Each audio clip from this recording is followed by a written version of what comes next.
From the knees.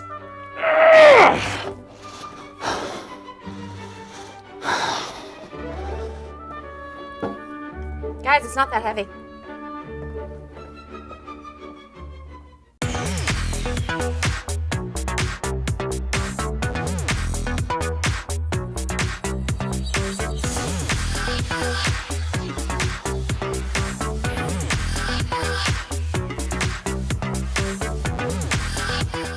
Hey everybody, welcome back to Most Craved. I'm William Bibbiani from CraveOnline. I'm Silas Lesnick with ComingSoon.net. And I'm Jenna Busch with Geek Nation. And this week on Most Craved, Comic-Con. Comic-Con's coming up. We're going to be talking about the stuff we're looking forward to. But first and foremost, Thor's a woman now. Hell yeah. Yeah. Uh-huh. Check that out. Okay, so here's the thing. I posted something about this, and I got a lot of pushback on it. I actually think it's kind of cool. Yeah. My one issue is where they announced it on The View. They announced it, and they announced that they were going to announce, like, a new big Marvel thing's going to be announcing on The View. And I think a lot of us are kind of hoping, like, maybe they would announce, like, the Miss Marvel movie or something. Well, they said Thundering. I kind of assumed it would be a Thor thing. Yeah. By the way, Ms. Marvel's shirt, because Ms. Marvel is my favorite. Yes, yes, she's marvelous. But here's the thing with Thor. Marvel has never been very good about handing like a character's mantle off to anyone else. It's more of a DC thing, where they'll let someone else be Green Lantern or they'll let someone else be Robin, for example. But Marvel is always, eventually it's going to revert back. You know, I don't care whose brain Dr. Octopus was invading, but Peter Parker's coming back to Spider-Man. So do we even think this is going to last? This is neat. I would be shocked if it does. I have to say, I love the character design. I think it's absolutely gorgeous. I will be cosplaying as this at some point in the future. I think it's kind of amazing. I have no problem with them changing characters because they do it all the time. I think it's a little odd that the implication is that they're going to call her Thor. And they're saying, oh, it's not temporary, it's not Thorina, it's not Lady Thor, although she will. See, here's the thing. If you're going to try to bring in more female comic fans, which I fully support, maybe we don't change a male character into a female character. Not that they shouldn't do this, because it's really cool, but I don't know if this is the marketing ploy to do it. The counter-argument for that, I think, is it's difficult to introduce a new comic book character and have them become a flagship character. Yeah, that's true. What they're doing here is they're taking a flagship character of the Marvel Universe and making that character female because they have an excuse to, because of the way the nature of it works. If you can lift that hammer, you are Thor. And there have been females who've been able to do that before. Yeah, absolutely. Storm was able to do that. Wonder Woman was able to do that in that big crossover. I do kind of take issue with, like, well, it's not Thorina or it's not Thora. There's a big W on her helmet for a woman Thor. Does anyone else notice that? You know, let me throw out a couple things. First of all, The View, I think it's just a coincidence. I think they're expanding their market. You think it's a coincidence? Well, tonight they're ABC. making an announcement on the Colbert, or last night by the time this airs. Yeah. Announced on the Colbert Report about a new book as well. I think what they're doing which we aren't talking about because that's how video works, internet. But, I mean, the expectation is that's going to be the new Captain America book, and the thought is that it's going to be Sam Wilson. Yeah.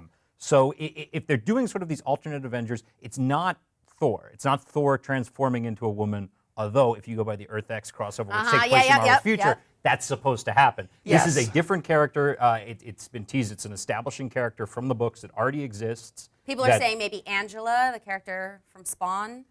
That would be interesting. That's just nobody knows. I think that's a terrible idea, personally. It could be interesting. It could be any number of women in the Thor. I don't know. Also, Marvel not replacing their characters. What about like Miles Morales and Bucky as Captain America? Yeah, that lasted. Well, nothing lasts in comics. I mean, Right, like the Kyle Rayner's inevitable still loop. around. What's that? Kyle Rayner is still around. A lot of characters in Well, they're all DC still who replaced the around. mantle. They'll continue as supporting characters. Right. but, Well, like Dick Grayson isn't Robin anymore, for example. It's okay to do this. Yeah. Is my point. There have been a it variety totally of different flashes, and I think that element of it is cool. Actually, it's kind of my argument here. Is what I'm saying.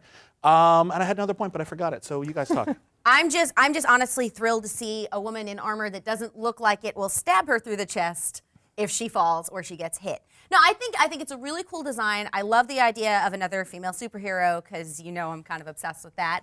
I think it's fantastic. I like I said though, I do understand why there are people who are upset that this is how they're bringing women in. But you know what? The truth is, you bring more women into comics, that's awesome. Doesn't matter how they get in. Well, I think it does matter how they get in. I don't think so. I think there are bad ways to do it. I don't know. I mean, look, so I was at a comic book store once and I witnessed this scene where a girl came in, she had just seen the first Thor movie and said, hey, do you think you could help me out? I just saw the movie, I'd really love to read Thor comics, where should I start?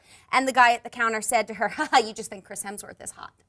Who the hell cares if that's why she got into comics? Okay, that's not... Now she likes comics. Well, maybe after that guy she doesn't. Well, yeah, that guy's a jerk. That guy is a jerk. Screw that guy. Hell yeah. All right, if you're out there, screw you, man.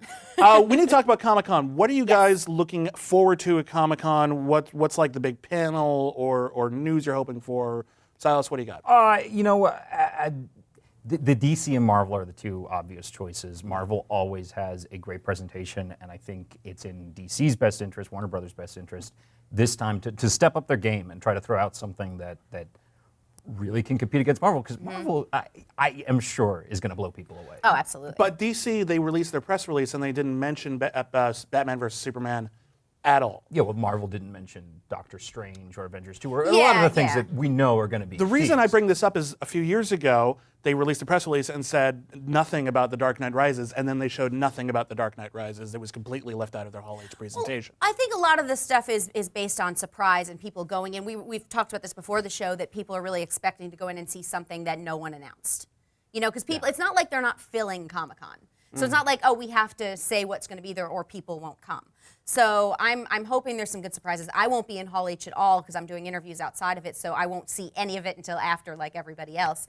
But I'm really excited for some of the TV stuff, like Flash, Constantine, iZombie, all that stuff. They're showing all those. They're showing all the pilots of those, like a couple of times, I think, throughout the con. I'm really excited about that. Very excited about that. Yeah, there's something for everyone. And the stuff I like going to a Comic-Con that I feel like doesn't get enough press because everyone's all focused on the news is the stuff that's there every year. That's all about community. It's all about sharing experience, like Spike and Mike's Gauntlet of Twisted Animation, or Jerry Beck's Worst Cartoons Ever. Which, have you ever been to that? Worst cartoons ever. Yeah, This isn't just like, oh, I saw a bad Saturday morning. No. Like, you will bleed out your eyes. It's so amazing how bad these cartoons are. Or Rotten Tomatoes has a cool panel as well, where if you disagree with a critic, the critics will be there and you can yell at them in person. I was on that panel last year. Yeah. It's a blast. You have to go to it. So much fun. Honestly, I have to say, the thing I'm looking forward to the most is that Silas makes me buy really weird stuff every year. He made me buy a giant blue narwhal one year, stuffed narwhal.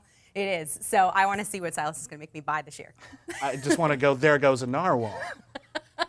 Mostly, though, I'll be in the darkness of Hall H, so if you see me or see any of us at the con, come up and say hi. Please come say hi. Come up and say hi. Tell me my hair is stupid. So that's it from Most Craved.